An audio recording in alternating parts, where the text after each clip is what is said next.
വളരെ എളുപ്പത്തിൽ തയ്യാറാക്കാൻ പറ്റിയ ബൺ നിറച്ചതിൻ്റെ വീഡിയോ ആണ് കേട്ടോ ഇന്ന് നമ്മൾ അപ്ലോഡ് ചെയ്യാൻ പോകുന്നത്. വീഡിയോ ഇഷ്ടപ്പെട്ടാൽ സപ്പോർട്ട് ചെയ്യണേ. താമസിക്കുന്നില്ല, നമുക്ക് നേരെ വീഡിയോയിലേക്ക് തന്നെ പോവാം.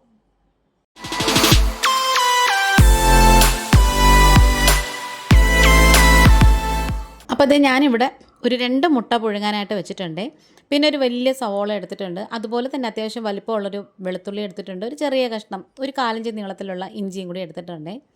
ഇനി നമുക്ക് വെളുത്തുള്ളിയുടെ തൊലിയൊക്കെ ഒന്ന് കളഞ്ഞ് മാറ്റി വയ്ക്കാം. അതുപോലെ തന്നെ ഇഞ്ചിയുടെയും തൊലിയൊക്കെ ചിരണ്ടിയിട്ട് അതും അങ്ങ് മാറ്റി വെച്ചേക്കാമേ. ഇനി നമുക്ക് സവോള ഒന്ന് കട്ട് ചെയ്തെടുക്കാം. അപ്പം നമ്മൾ സവോള മുറിക്കുമ്പോഴത്തേക്കും ഇപ്പോൾ വാങ്ങിക്കുന്ന ചില സവോളയ്ക്ക് തൊലി നമ്മൾ കളയുമ്പോഴത്തേക്കും മേളിൽ ഒരുമാതിരി കറുത്ത ഒരു പൂപ്പൽ പോലെ കാണും. അപ്പോൾ അങ്ങനെയൊക്കെയുള്ള സവോള ആണെങ്കിൽ എടുക്കരുതേ. അതുപോലെ തന്നെ നടുവിലെ ഈ ഒരു കൂഞ്ഞു ഭാഗം ഉണ്ടല്ലോ, അതും എടുക്കരുത്, ഭയങ്കര കട്ടിയായിരിക്കും.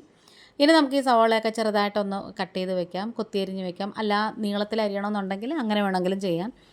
അപ്പോൾ ഞാനിവിടെ ഇപ്പം ചെറുതായിട്ട് ഇങ്ങനെ ചെറിയ ചെറിയ ചതുര കഷ്ണങ്ങളായിട്ടാണ് നുറുക്കി വെക്കുന്നത്. അതുപോലെ തന്നെ വെളുത്തുള്ളി ഒന്ന് കൊത്തി അരിഞ്ഞിട്ട് കൊടുക്കുവാണേ. പിന്നെ അതുപോലെ ഇഞ്ചിയും കൂടി ഒന്ന് കൊത്തി അരിഞ്ഞിട്ട് നമുക്കതും കൂടി ചേർത്ത് കൊടുക്കാം. ചതച്ച് വേണമെങ്കിലും ചേർക്കാം ഇഞ്ചിയും വെളുത്തുള്ളിയും. പിന്നെ ഞാനിതിലേക്ക് വലിയ എരിവൊന്നും ഇല്ലാത്തൊരു ചെറിയൊരു പച്ചമുളകും കൂടെ എടുത്തിട്ടുണ്ട്.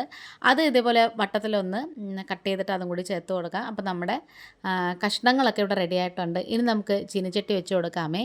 അതിലേക്ക് ഒരു ടേബിൾ സ്പൂണ് വെളിച്ചെണ്ണ ഒഴിച്ചു കൊടുത്തിട്ട് അതിലേക്കൊരു 1/4 ടീസ്പൂണിൻ്റെയും പകുതി പെരിഞ്ജീരകം ചേർത്ത് കൊടുക്കാം. എന്നിട്ട് നമുക്ക് അതൊക്കെ നന്നായിട്ട് മൂത്ത് വന്നപ്പോഴത്തേക്ക് നമ്മൾ കൊത്തിയരിഞ്ഞ് വെച്ചിട്ടുള്ള സവോളയും അതുപോലെ തന്നെ ഇഞ്ചിയും വെളുത്തുള്ളിയും പച്ചമുളകും അതെല്ലാം കൂടി ചേർത്ത് കൊടുക്കാം. ആവശ്യത്തിനുള്ള ഉപ്പും കൂടി ചേർത്തിട്ട് നന്നായിട്ടൊന്ന് വഴറ്റി കൊടുക്കണേ. നമ്മൾ ഉപ്പ് ചേർത്ത് വഴറ്റുമ്പം സവോള പെട്ടെന്ന് തന്നെ വഴണ്ട് കിട്ടും. അല്ലെങ്കിൽ തന്നെ ഇതുപോലത്തെ ഇരുമ്പ് ചട്ടിയിലൊക്കെ ആണെങ്കിൽ പെട്ടെന്ന് ആ ഒരു ചൂട് കിട്ടും. അതുകൊണ്ട് തന്നെ പെട്ടെന്ന് മൂത്ത് മൊരിഞ്ഞ് കിട്ടേ. നല്ല ടേസ്റ്റാണ് കേട്ടോ ഈ ഒരു ബൺ നിറച്ചതെന്ന് പറയുമ്പോൾ. ഇഫ്താർ സ്പെഷ്യൽ ഒരു അടിപൊളി റെസിപ്പിയാണ്. അല്ലാന്നുണ്ടെങ്കിൽ നമുക്ക് വിശപ്പ് മാറാനും നല്ലതാണ്. ഒരു യാത്രയ്ക്കൊക്കെ പോകുമ്പോഴും നമുക്ക് കൊണ്ടുപോകാൻ നല്ലതാണ്. അലുമിനിയം ഫോയിലൊക്കെ ഒന്ന് കവർ ചെയ്ത് വെച്ചിരുന്നാൽ മതിയേ. ഇനി നമുക്കിതിലേക്കൊരു 1/4 ടീസ്പൂണിൻ്റെയും പകുതി മഞ്ഞൾപ്പൊടി ചേർത്ത് കൊടുക്കാം. വളരെ കുറച്ച് ഒരു 2 നുള്ള് കുരുമുളകിൻ്റെ പൊടി ചേർത്ത് കൊടുക്കാം. അതുപോലെ തന്നെ പിരിയൻ മുളകിൻ്റെ പൊടിയാണ്, അതിപ്പം ഏകദേശം 1 ടീസ്പൂൺ ചേർത്ത് കൊടുത്തിട്ടുണ്ട്. നിങ്ങൾക്ക് എരിവുള്ള പൊടിയും കൂടി വേണമെങ്കിൽ എടുക്കാം. ഇപ്പം ഈ ഒരു മസാലയ്ക്ക് ഒരുപാട് എരിവില്ലാതിരിക്കുന്നതാണ് നല്ലത്. അങ്ങനെ ഇതെല്ലാം പൊടികളുടെ ഒരു കുത്തൽ മാറിയതിന് ശേഷം നമുക്കിതിലേക്ക് ഒരു 1/2 ടീസ്പൂണ് ഗരം മസാല, ഇത് നമ്മുടെ ഹോം മെയ്ഡ് ഗരം മസാലയാണ്, അതും കൂടി ചേർത്തിട്ട് പൊടികളുടെ കുത്തൽ മാറാൻ വേണ്ടി നന്നായിട്ട് ഒന്നും കൂടി വഴറ്റി കൊടുത്തതിന് ശേഷം നമുക്കിതിലേക്ക് കുറച്ച് വെള്ളവും കൂടി ഒഴിച്ചു കൊടുക്കാം. ഒരുപാട് വെള്ളമൊന്നും വേണ്ട, ഒരു 1/4 കപ്പ്, ഒരു 1/4 ഗ്ലാസ് വെള്ളമൊക്കെ മതിയേ. അങ്ങനെ നമ്മുടെ പൊടികളും മൂത്തിട്ടുണ്ട്. സവോളയൊക്കെ അത്യാവശ്യം നന്നായിട്ട് വെന്ത് ഉടഞ്ഞ് വന്നിട്ടുണ്ട്. ലാസ്റ്റ് കുറച്ച് കറിവേപ്പിലയും കൂടി ഇട്ട് കൊടുക്കാം. മല്ലിയില വേണമെങ്കിൽ അതും കൂടി ചേർത്ത് കൊടുക്കാം. അത് ഓരോരുത്തരുടെ ഇഷ്ടമാണ്. അപ്പം നമ്മളിത് നന്നായിട്ട് ഇളക്കിയതിന് ശേഷം ഒന്നിങ്ങനെ ഒതുക്കി മാറ്റി വെച്ചേക്കണം. ഇനിയാണ് നമ്മുടെ മെയിൻ പരിപാടി എന്ന് പറയുന്നത്. നമ്മുടെ അത്യാവശ്യം സെറ്റ് ചെയ്യാനുള്ള സാധനങ്ങളൊക്കെ റെഡിയാക്കി വെച്ചിട്ടുണ്ട്.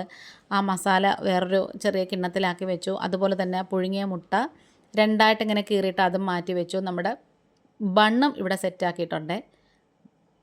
ഇനി ഇതിൻ്റെ അടിഭാഗത്ത് നമുക്ക് ഒരു സ്ക്വയർ കഷ്ണമായിട്ടൊന്ന് മുറിച്ചിങ്ങനെ അടർത്തിയെടുക്കാനുണ്ട്. വളരെ സൂക്ഷിച്ച് ചെയ്യണം, അല്ലാന്നുണ്ടെങ്കിൽ ഇത് പൊട്ടിപ്പൊളിഞ്ഞു പോകും. അതുകൊണ്ടാണ് നമുക്ക് ആ ഒരു ചതുരത്തിലുള്ള ആ ഒരു പീസ് ഇങ്ങനെ കിട്ടണം. അത് നമുക്ക് ലാസ്റ്റ് ഒട്ടിച്ച് വെക്കാനുള്ളതാണ്. ഇനി ഇതിനകത്തുള്ള ആ ഒരു ബണ്ണിൻ്റെ ഭാഗം ഉണ്ടല്ലോ, അത് പതുക്കെ നമ്മളിങ്ങനെ ഒന്ന് അടർത്തിയെടുക്കണം. ഉള്ളിലിങ്ങനെ ആ മസാലയൊക്കെ വെച്ച് കൊടുക്കാനുള്ള ഒരു സ്ഥലം വേണം, അതിന് വേണ്ടിയിട്ടാണ്. അതുപോലെ തന്നെ അടുത്ത ബണ്ണും എടുക്കുവാണ്. എന്നിട്ട് പതുക്കെ ഇങ്ങനെ ഒരു ചതുരത്തിൻ്റെ ഒരു ഷേപ്പിൽ കട്ട് ചെയ്ത് വെച്ചു. അങ്ങനത്തെ നമ്മൾ 4 എണ്ണവും സെറ്റാക്കി വെച്ചിട്ടുണ്ട്, നല്ല അടിപൊളിയായിട്ട് റെഡിയാക്കി വെച്ചിട്ടുണ്ട്. ഇനി നമ്മൾ ഉള്ളിൽ നിന്ന് എടുത്ത ആ ഒരു ഭാഗം ഉണ്ടല്ലോ, അതിനകത്ത് ഒരു ഇച്ചിരി വെള്ളവും കൂടി ചേർത്തിട്ട് നന്നായിട്ട് കൈ കൊണ്ടിങ്ങനെ മിക്സ് ചെയ്ത് കുഴച്ച് യോജിപ്പിച്ച് വെക്കണം. നമ്മൾ വേറെ ഇത് ഒട്ടിക്കാൻ വേറൊന്നും എടുക്കുന്നില്ല. ഈ ഒരു ബണ്ണിൻ്റെ ഭാഗം തന്നെ കേട്ടോ കുഴച്ച് വെക്കുന്നത്. ഇനി നമ്മളിത് എങ്ങനെയാണ് സെറ്റ് ചെയ്യുന്നതെന്ന് വെച്ചാൽ, നമ്മൾ ഒരു ബണ്ണ് എടുത്തിട്ട് അതിൻ്റെ ഉള്ളിൽ ഒരു സ്പൂണ് മസാല നന്നായിട്ട് ആ ഒരു ഫില്ലിങ് വെച്ച് കൊടുക്കണേ.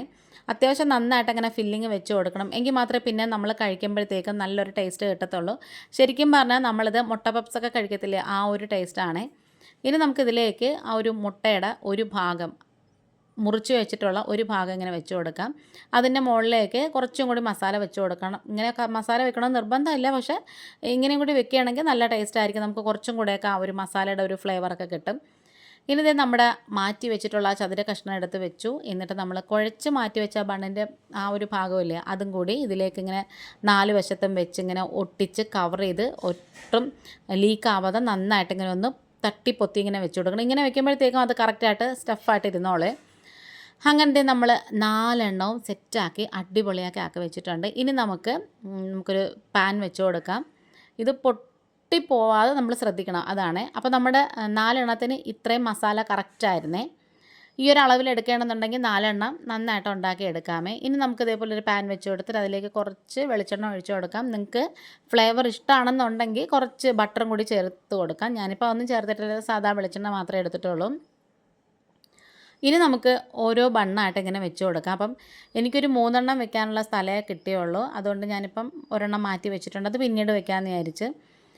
അങ്ങനെ ഒരു മീഡിയം തീയിൽ ആദ്യം വെക്കണം. പിന്നെ അത് കഴിഞ്ഞ് ചെറിയ തീയിലാക്കിയതിന് ശേഷം ഇത് നമ്മൾ നന്നായിട്ടിങ്ങനെ ഒരു ഭാഗം മൊരിയിച്ചെടുക്കണം. ആദ്യം നമ്മളിങ്ങനെ അടിഭാഗം വെക്കുന്നതാണ് കേട്ടോ നല്ലത്. അങ്ങനെ ഇപ്പോൾ ഏകദേശം ഒന്ന് മൊരിഞ്ഞ് വന്നിട്ടുണ്ട്. പിന്നെ ബ്രെഡും ബന്നും ഒക്കെ ആകുമ്പം പെട്ടെന്ന് അങ്ങ് മൊരിഞ്ഞ് കിട്ടിക്കോളും. പിന്നെ നമുക്കിത് കൈകൊണ്ട് തന്നെ പതുക്കെ ഇങ്ങനെ ഒന്ന് മറിച്ചിട്ട് കൊടുക്കാം. അത് കഴിഞ്ഞ് തിരിച്ചും മറിച്ചും മൊരിയിച്ച് ഇങ്ങനെ എടുത്താൽ മതി. നല്ല ടേസ്റ്റാണ് കേട്ടോ ഇത് കഴിക്കാൻ. വൈകുന്നേരം സ്കൂളൊക്കെ വിട്ട് വരുമ്പോൾ മക്കൾക്കൊക്കെ കൊടുക്കാൻ പറ്റും നല്ലൊരു അടിപൊളി ഐറ്റവും കൂടിയാണ്. പെട്ടെന്ന് അവരുടെ വയറും നിറയും. ഇത് ഒരെണ്ണം കഴിക്കുമ്പോൾ തന്നെ ഒരു കട്ടനോ അല്ലെങ്കിൽ ഒരു ചായയും കൂടെ ഉണ്ടെങ്കിൽ ശരിക്കും പറഞ്ഞാൽ നമുക്കത് കുറേ നേരത്തേക്ക് വിശക്കത്തില്ല. പിന്നെ ഈ പറഞ്ഞ പോലെ മുട്ട അതിൻ്റെ പകുതി ഭാഗമല്ലേ നമ്മൾ വെച്ചേക്കുന്നത്, അത്രയ്ക്കുള്ള സ്പേസേ ഉള്ളൂ. ഒരെണ്ണം മുഴുവനായിട്ട് വെക്കാൻ പറ്റത്തില്ല. പിന്നെ കാടമുട്ട ഉണ്ടല്ലോ, അത് വേണമെങ്കിൽ വെക്കാം, അത് വേറെ ടേസ്റ്റ് ആയിരിക്കും കേട്ടോ. അങ്ങനത്തെ നമ്മളിതെല്ലാം എടുത്തിട്ടുണ്ട്. അത് കഴിഞ്ഞിട്ട് ഞാനിപ്പം അടുത്ത ഒരെണ്ണം കൂടി വെച്ച് കൊടുത്തിട്ടുണ്ട്. ഇനി ഞാനിത് മുറിച്ച് കാണിക്കാം, ഇതിൻ്റെ ഉള്ളിലെ മസാലയും ആ മുട്ടയൊക്കെ. അപ്പം നമ്മുടെ വീഡിയോ വൈൻഡപ്പ് ചെയ്യാറായി. ഇന്നിപ്പോൾ ഇത്രയേ ഉള്ളൂ. വീഡിയോ ഇഷ്ടപ്പെട്ട ഫ്രണ്ട്സ് ആൻഡ് ഫാമിലിക്ക് ഒന്ന് ഷെയർ ചെയ്ത് കൊടുക്കണേ. വേറൊരു വീഡിയോ ആയിട്ട് വേഗം തന്നെ വരാം. Thanks for watching.